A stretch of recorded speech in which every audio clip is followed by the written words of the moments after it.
మంచి పుస్తకం చెప్పండి బ్రదర్. యువతలో పుస్తక పఠనంపై పెరుగుతున్న ఆసక్తి.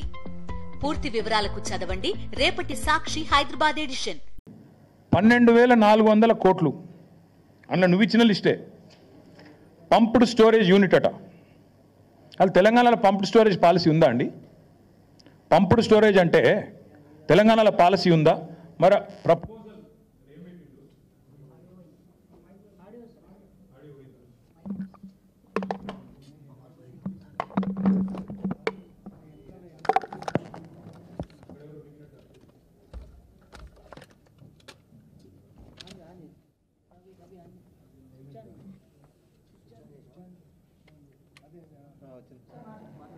నిన్న 2 విషయాలు బయటపెట్టినారు ముఖ్యమంత్రి.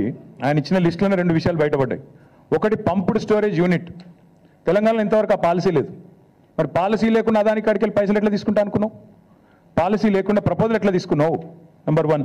నెంబర్ 2, కొడంగల్ ఇన్ని రోజులు అల్లుని కోసం అనుకున్నాం, ఇప్పుడు అదాని కోసం అంటే ఇప్పుడు తెలిసింది. 9 మిలియన్ టన్నుల ప్లాంటు కొడంగల్లో సిమెంట్ ప్లాంట్ పెడతారట. మొన్న రామన్నపేటలోనేమో మొత్తం ప్రజలు మరలబడ్డారు, ఇక్కడ సిమెంట్ ప్లాంట్ పెట్టద్దు, అదానిది అంబుజా ప్లాంట్ అని. అక్కడ సిగ్గురాలి ఇంకా అది అట్లే పెడతారట, అందులో మూసీలకు కాలుష్యం పంపిస్తారట. ఇప్పుడు మీదికెళ్ళి కొడంగల్లో మళ్ళీ కొత్త దుకాణం, మళ్ళీ 9 మిలియన్ మెట్రిక్ టన్నుల ప్లాంటు అదాని గారిది కొడంగల్లో. నేను అందుకే అంటున్నా, అల్లుని కోసం, అదాని కోసం, అన్నల కోసం, బామ్మర్ది కోసం, అమృతం పంచడం కోసమే పనిచేస్తున్నావు నువ్వు. ఇది అది ప్రూఫ్ నువ్వే ఇచ్చినావు. అసలు పంప్డ్ స్టోరేజ్ పాలసీ లేకుండా ఎట్లా తీసుకున్నావు? నువ్వు ఎట్లా తీసుకుంటున్నావు ప్రపోజలు? చెప్పండి. ప్రభుత్వానికి ఒక పాలసీ ఉండాలి కదా, నిర్దిష్టమైన విధానం ఉండాలి కదా. అదే లేకుండా ఎట్లా పిలుస్తున్నావు ఆయన? నాకు అర్థం కాదు. దాంతోపాటు సరే నేను ప్రశ్నిస్తే నేను సైకో, నేను అడుగుతున్నా, తెలంగాణని ఒక దొంగోడికి దోచిపెడుతున్నావు కదా, ఒక గజ దొంగకు నువ్వు సన్నాసివా, సాడిస్టువా, ఏంటిది నువ్వు? మరి తెలంగాణ వనరులను ఇంత దుర్మార్గంగా దోచిపెడుతూ మీదికెళ్ళి ఇవాళ నువ్వేదో శుద్ధపూస ముచ్చట్లని చెప్పినావు నిన్న. చెప్పి మళ్ళీ మీ అనుంగు పత్రికలు ఇవాళ వచ్చింది, Adani is here to stay. Adani ఉంటాడు, బరాబర్ ఉంటాడు. రాహుల్ గాంధీ నెత్తి మీద మొట్టికాయలు వేస్తే ఏదో పైకి ఒక 100 కోట్లు ఇచ్చి లోపల మాత్రం మళ్ళా పక్కా కొసరు అట్లా ఇచ్చినట్టు చేసి అసలు మాత్రం అట్లే ఉంటుంది అని చెప్పినట్టు ఇవాళ Adani is here to stay. నేను అడుగుతున్నా, మన హిండెన్బర్గ్ రీసెర్చ్ అనే రిపోర్ట్ ఎప్పుడు వచ్చిందండి? 3 నెలల కింద వచ్చింది. చదువు రాదా, అర్థం కాదా? నిన్ననే తెలిసింది అదాని దొంగ అని. మీరు రాహుల్ గాంధీ లబలబా అని మొత్తుకుంటూనే ఉన్నాడు కదా. ఎప్పటి నుంచి ఘోషిస్తున్నాడు రాహుల్ గాంధీ? అదాని దొంగ, చౌకీదార్, చోర్ హే, అదాని ఫ్రాడ్ హే అంటూనే ఉన్నాడు. మరి ఎందుకు 100 కోట్లు ఎందుకు ఇస్తున్నావు? కొసరు మాత్రమే ఎందుకు ఇస్తున్నావు? అసలు 12,400 కోట్ల ఒప్పందాలు ఎందుకు రద్దు చేస్తలేవు?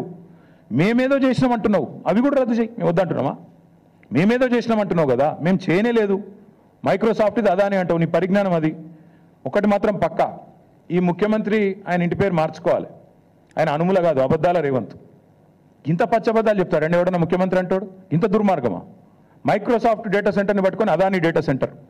అదేవిధంగా నేషనల్ హైవే ప్రాజెక్టులు మేము ఇచ్చినాం, రక్షణ శాఖ ప్రాజెక్టులు రాష్ట్ర ప్రభుత్వం ఇచ్చింది, ఎలక్ట్రికల్ ట్రాన్స్మిషన్ ప్రాజెక్ట్ అది కూడా కేంద్ర ప్రభుత్వ ప్రాజెక్టు మేము ఇచ్చినాం. ఇంత పచ్చి అబద్ధాలు చెప్పేటోడు అనుముల రేవంత్ రెడ్డి కాదు, అబద్ధాల రేవంత్ రెడ్డే. అందుకే నేను అనేది, ఈ కాయిదాలు, ఈ డ్రామాలు ఇవన్నీ పక్కకు పెడితే రేవంత్ రెడ్డి నీకు అసలు కేసీఆర్ గారి గురించి మాట్లాడతాడు. నిన్న సరే నన్నంటే తిట్టినావు, నీకంటే వయసులో చిన్ననే కాబట్టి పడతా అనుకో. కేసీఆర్ గురించి మాట్లాడుతావు, ఎంత ధైర్యం నీకు? నాకు అర్థం కాక అడుగుతా, ఏం తప్పు చేసిండు కేసీఆర్ గారు? అవుట్ రైట్గా అదానీ ఆఫర్ను రిజెక్ట్ చేయడమే కేసీఆర్ చేసిన తప్ప. KCR rejects Adanis offer. This is KCR. Red signal ఇచ్చిండు కేసీఆర్. దేశం మొత్తం ఇంకా అదాని గురించి తెలియకముందే మేల్కొన్న ముఖ్యమంత్రి కేసీఆర్. ఇక్కడనే కాదు, కేసీఆర్ గారు ఓపెన్గా యశ్వంత్ సిన్హా గారు రాష్ట్రపతి ఎన్నికల్లో పోటీ పడ్డప్పుడు ఓపెన్గా అడిగిండు, ఎవరి కోసం 10% బొగ్గు దిగుమతి అనే పాలసీ ఎవరి కోసం? ఒక వ్యక్తికి మేలు చేయడం కోసమే కదా అని గర్జించిన ఒకే ఒక్క ముఖ్యమంత్రి కేసీఆర్. నీలాగా కొడంగల్లో సిమెంట్ ప్లాంట్ కోసమో లేదా మీ మంత్రుల ఈడీ కేసులో రాజీ కోసమో చీకట్లో కాళ్ళు పట్టుకునే రకం కాదు కేసీఆర్ గారు. బరాబర్ బాజాప్తా అడిగిండు. నువ్వు బ్యాగులు మోసిన దొంగవు కాబట్టి అదే బురద మా మీద ఊస్తా, నువ్వు చేసే లుచ్చా పనులు ప్రపంచమంతా చేస్తుంది, నీలాగా గౌతమ్ బాయ్ అని చిల్లర పనులు చేసుకుంటూ ఆయన చుట్టూ తిరిగి మస్కా కొట్టే టైపు మేం కాదు, మాకు ఆ కర్మ పట్టలేదు. ఒకటి మాత్రం పక్కా చెప్తున్నా, నువ్వు ప్రశ్నించినా ప్రశ్నించకపోయినా నువ్వెన్ని డ్రామాలు చేసినా, నేనేదో రాహుల్ గాంధీ గట్టిగానే వరకు దిగినవు రంగంలోకి, మాకు తెలియదని కాదు. రాహుల్ గాంధీ 2 ఫోన్ చేసి దొబ్బితే ఇక ఇజ్జత్ పోయింది, ఎట్లాగో మార్కెట్లో ఏదో ఒకటి చేయాలని చెప్పి కవరింగ్ కోసం నిన్న దిగినావు, తప్పు ఒప్పుకున్నావు.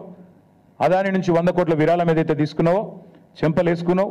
టీఆర్ఎస్ దెబ్బకు, టీఆర్ఎస్ ధాటికి తట్టుకోలేక కత్యంతరం లేక పీచేముడు అన్నావు, సంతోషం.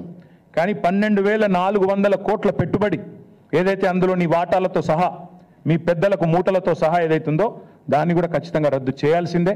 అప్పుడైతేనే నిన్ను నీ రాహుల్ గాంధీని దేశం నమ్ముతుంది, లేకపోతే మీ మాటలు ఇంకెవడు నమ్మడు.